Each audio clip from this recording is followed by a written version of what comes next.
Vamos a entender la ansiedad como una sensación de inquietud que presenta el paciente ante un estímulo externo o interno. Esto suele ser desencadenado por factores ambientales. Algo muy importante es que debemos saber diferenciarlo de las fobias y de los miedos. En las fobias y en los miedos vamos a tener una respuesta psicológica de lucha o de huida ante un estímulo concreto, real y que suele ser potencialmente peligroso o subjetivamente peligroso para el paciente. Este normalmente tiene una duración muy corta. Por otro lado, en la ansiedad, la respuesta psicológica es dada por trastornos cognitivos o conductuales que van a ser estimulados por factores que suelen ser difusos e incluso inexistentes. Y la respuesta a este es mucho más duradera que en la fobia y en los miedos. La ansiedad suele estar presente en muchos trastornos mentales como lo son la esquizofrenia, situaciones de pérdidas, trastornos afectivos, las fobias, entre otros. Existen muchos factores que aumentan el riesgo de tener ansiedad, como lo son traumas pasados, enfermedades mentales preexistentes, estrés por enfermedad, historial familiar de ansiedad, el abuso de las drogas y el alcohol, la situación socioeconómica, entre otros. Los trastornos de la ansiedad suelen ser muy variados, pero estos tienen como núcleo principal los síntomas de la ansiedad.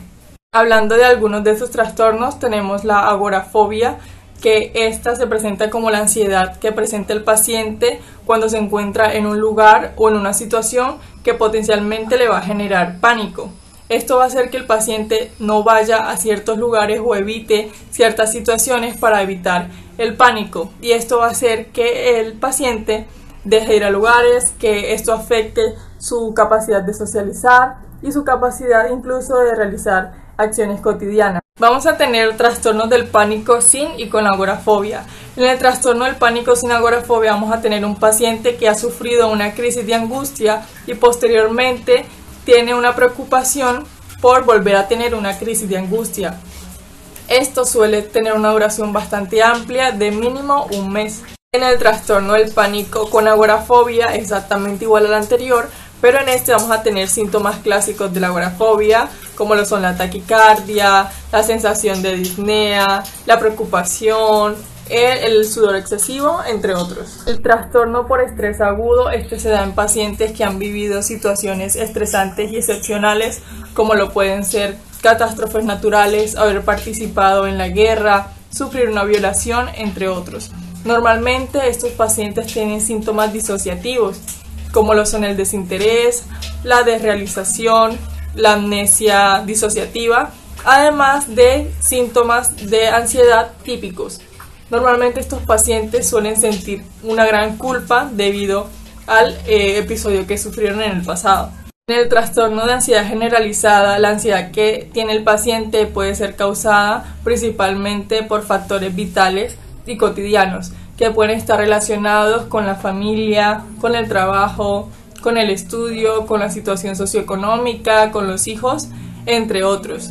Normalmente el paciente no puede identificar puntualmente cuál es la causa de su ansiedad, y algo importante es que va a tener una duración de al menos 6 meses. Cuando este tiempo se cumple, podemos decir que el paciente está presentando cronicidad en la enfermedad.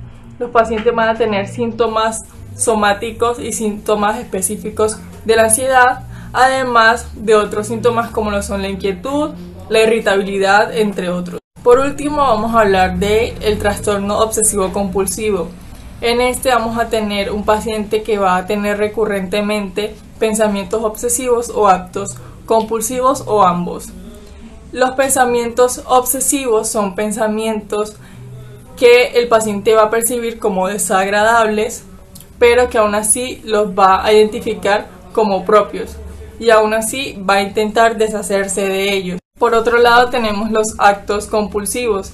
Estos suelen ser acciones estereotipadas que se van a repetir una y otra vez, pero el paciente va a intentar resistirse a estos porque los va a considerar como ineficientes o sin algún sentido, pero estos son realizados como para prevenir alguna situación improbable. Normalmente en el trastorno obsesivo compulsivo el paciente se va a resistir tanto a los pensamientos obsesivos como a los actos compulsivos.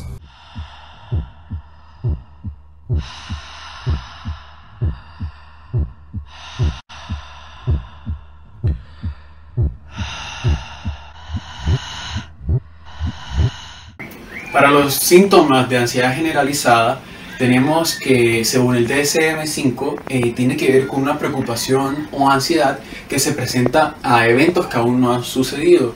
Muy característico de estos son que estos síntomas no pueden controlarse. Y según el DSM-5, hay de 3 a 6 síntomas muy importantes que pueden ser irritabilidad, fatiga, problemas del sueño, tensión muscular, problemas para concentrarse, entre otros. Además, hay que tener en cuenta que si estos síntomas siguen avanzando, puede llegar a un punto que van a deteriorar la funcionalidad en la sociedad de los pacientes. Un ejemplo de esto puede ser un paciente adolescente que está preocupado porque tiene un parcial. Entonces la ansiedad o la preocupación que tiene por este parcial va a hacer que deje de hacer cosas que hacía normalmente, por ejemplo asistir a clases, hacer deporte, entre otros. Hay que tener en cuenta que con el ejemplo anterior podemos relacionarlo que según el grupo etario y de la edad que tiene el paciente, las preocupaciones van a ser distintas. Estas preocupaciones pueden llegar a ser detonantes de estos síntomas anteriormente mencionados, como puede ser en el adolescente los problemas escolares, universitarios o de deporte, si llega a practicar alguno. También tenemos que en los adultos estos problemas cambian un poco y tienen que ver un poco más con las responsabilidades que tiene una persona adulta, como puede ser las finanzas, los hijos, el trabajo, no atrasarse, hasta el hecho de poder compararse con sus compañeros o sus amigos con lo que han hecho o no hasta esa edad. Estos síntomas pueden durar mucho tiempo y si logran alargarse pueden deteriorar aún más la funcionalidad del paciente. Y en algunos casos puede que con el tiempo estos también disminuyan. ¿Por qué? Un ejemplo muy claro. Seguimos con el ejemplo de adolescentes. Si nuestro adolescente está preocupado por este parcial y lo realiza, pues él va a perder ese estrés porque ya realizó el parcial y ya está más tranquilo. Pero puede darse el caso, la otra posibilidad, que empeoren los síntomas ya que ya realizó el parcial, pero ahora está ansioso y preocupado por su nota. Entonces esto va a generar que la ansiedad empeore o sea igual al anterior y este cuadro siga extendiéndose.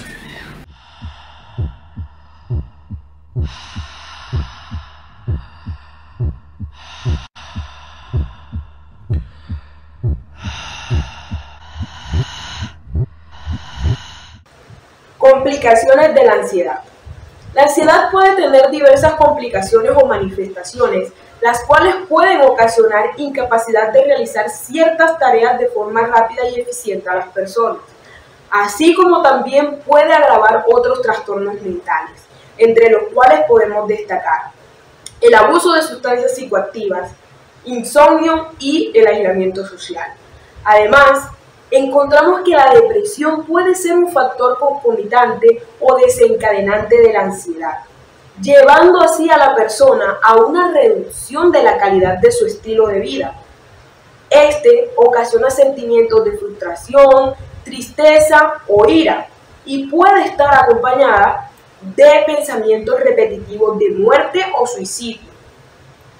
Estos se caracterizan por el daño autoinfligido de las personas con el propósito de quitarse la vida, y esto normalmente está ligado a que la persona no puede afrontar sus sentimientos o quizás no sabe cómo hacerlo. Además de la ideación suicida y la depresión, la ansiedad puede ir acompañada de otros trastornos que afecten a la salud mental y por consiguiente a la calidad de vida de la persona o el paciente. Estos pueden ser las fobias, trastornos de estrés postraumático, trastornos de pánico o un trastorno obsesivo compulsivo. ¿Qué vamos a encontrar nosotros principalmente en las fobias? Pues simplemente de que son temores fuertes e irracionales hacia sucesos o hacia algo que por lo general no representa algún tipo de daño. Lo segundo, que son los trastornos de pánico, pues también son ataques repetitivos o ataques frecuentes de temor hacia algo o hacia alguien, o también pues puede ser hacia algún tipo de objeto.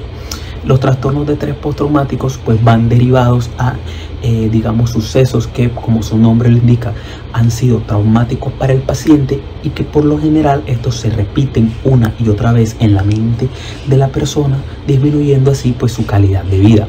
Y por último, pues podríamos encontrar los trastornos obsesivos compulsivos, que, como su nombre lo indica, son obsesiones o compulsiones de realizar alguna actividad o alguna acción de forma repetitiva.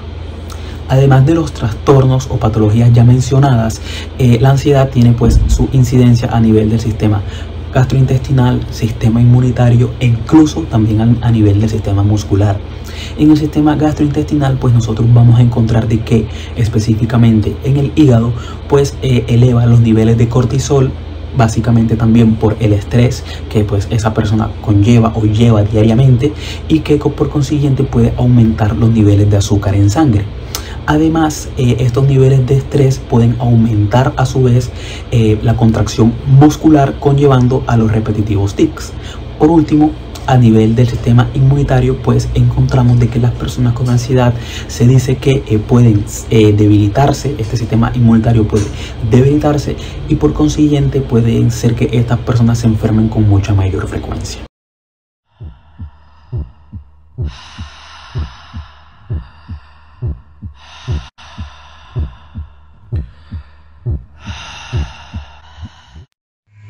El diagnóstico de la ansiedad se realiza en base a una evaluación por el profesional en psiquiatría. Por sus signos y síntomas característicos, habitualmente no es necesario realizar otro tipo de examen diagnóstico. Lo primero que se debe hacer es evaluar si los síntomas ansiosos no están siendo causados por otro tipo de enfermedad médica como el hipertiroidismo. También se deben analizar los hábitos del paciente. En algunos casos, los síntomas ansiosos son consecuencia de consumo de medicamentos, abuso de la cafeína o de sustancias adictivas. Habiendo descartado lo anterior, pasamos al manual de diagnóstico y estadística de los trastornos mentales, que nos va a brindar una serie de criterios a tener en cuenta. Primero, una preocupación excesiva mayor a 2 días que esté presente durante al menos 6 meses o más. Habitualmente esta preocupación excesiva está relacionada con asuntos laborales o académicos. 2. Que a la persona le cueste controlar sus síntomas ansiosos, es decir, que pasan un tiempo considerable intentando retomar el control por encima de sus emociones. 3. Que estén presentes al menos 3 de los síntomas que vimos anteriormente. Y por último, que los síntomas físicos provoquen un deterioro a nivel laboral y social en la vida del paciente. El profesional de la salud puede decidir realizar un test de ansiedad que consiste en 7 preguntas, de las cuales, según el puntaje obtenido, se va a clasificar en qué estadio de gravedad están los síntomas del paciente. Si obtiene un puntaje entre 15 y 21, tiene síntomas ansiosos graves. Si tiene un puntaje entre 14 y 10, tiene síntomas moderados. Si lo tiene entre 9 y 5, son leves, y si lo tiene entre 4 y 0, no presenta síntomas ansiosos.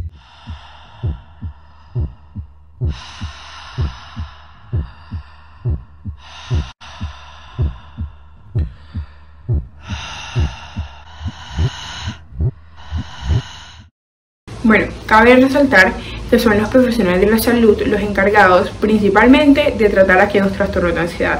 Si bien varias investigaciones han demostrado que resulta eficaz la utilización de la terapia de conducta y la terapia de conducta y cognitiva con el fin de tratar estos trastornos. Ahora bien, los psicólogos utilizan la terapia cognitivo-conductual para identificar y aprender a controlar aquellos factores que contribuyen a la ansiedad del paciente. Esto va a implicar el uso de técnicas para reducir o detener aquellas conductas que son indeseadas y que se asocian a estos trastornos. Un ejemplo podría ser que en terapia se utilicen técnicas de relajación o de respiración con el fin de contrarrestar aquella hiperventilación o agitación que se acompaña de determinados trastornos de ansiedad. A través de la terapia cognitiva, el paciente aprende a identificar sus pensamientos y entender cómo estos contribuyen a los síntomas que presenta cuando se ve enfrente a una crisis de su trastorno de ansiedad. Por otra parte, estos aprenden a modificar aquellos patrones para reducir así la probabilidad de ocurrencia y la intensidad de su reacción. La conciencia cognitiva del paciente está aumentada siempre y cuando esta pues se combine con técnicas conductuales para así ayudar a la persona a saber qué hacer frente a una situación de temor y mantener pues la situación bajo control y segura. Aparte, pues la evidencia ha demostrado asimismo que los pacientes que mejor resultado presentan son aquellos que tienen una terapia dual, es decir, tanto la terapia cognitivo-conductual como un tratamiento farmacológico. Este sería pues un tratamiento asimismo mixto. Esto siempre y cuando pues estemos frente a un caso de ansiedad generalizada. También debemos tener en cuenta que existen medidas no farmacológicas, como bien puede ser disminuir el consumo de bebidas negras, de cafeína, para así pues desestimular el sistema nervioso central, y aparte minimizar el consumo de alcohol y de otros sedantes o hipnóticos que puedan, digamos, que exacerbar estos trastornos. Para el tratamiento farmacológico hay varias consideraciones que se deben tener en cuenta previo a su administración, como lo van a ser el orden en que hay que utilizarse los medicamentos, las asociaciones recomendadas en casos de resistencias, los efectos adversos más frecuentes y los signos de abstinencia o relinada y el modo en que vamos a tratar esto. Asimismo, hay que asegurarse de que el paciente entiende el tratamiento prescrito. Por tanto, hay que explicarle el tiempo de latencia para que aparezca la mejoría, la recuperación y la probabilidad de mejoría que cabe esperar del tratamiento que se está llevando a cabo, ya que el paciente puede llegar a abandonar la medicación ante una falta de eficacia esperada o ante los efectos secundarios. También se le debe informar la actuación futura si no se logran los objetivos previstos. Ahora bien, sin importar el medicamento que se elija, todo tratamiento debe empezar con la dosis más baja del medicamento e ir incrementando la dosificación poco a poco hasta llegar al nivel necesario para cada paciente. En cuanto a la duración del tratamiento, va a depender de la respuesta obtenida, de la tolerancia del paciente y de las recaídas que pueden aparecer cuando se intenta reducir o retirar la medicación. La mayoría de los casos pues requieren meses de tratamiento, un mínimo de 3 y 6 meses. Durante todo este tiempo el paciente debe aprender a poner en práctica todas las indicaciones que se le dieron durante la psicoterapia. Teniendo en cuenta todo esto, tenemos fármacos que vamos a usar como primera línea y otros que vamos a usar como segunda línea. En los fármacos de primera línea tenemos antidepresivos, como lo son los inhibidores selectivos de la recaptación de serotonina. Estos son medicamentos bien tolerados, pero algunos pacientes se van a quejar de inquietud, excitabilidad, insomnio o cefalea durante los primeros días de tratamiento. El efecto deseado de estos medicamentos se suele obtener en la segunda o en la cuarta semana del tratamiento. Entre los medicamentos que vamos a usar de este grupo de fármacos tenemos la escitalopram, la paroxetina, la sertralina, que es el medicamento que se ha demostrado su eficacia en niños y adolescentes.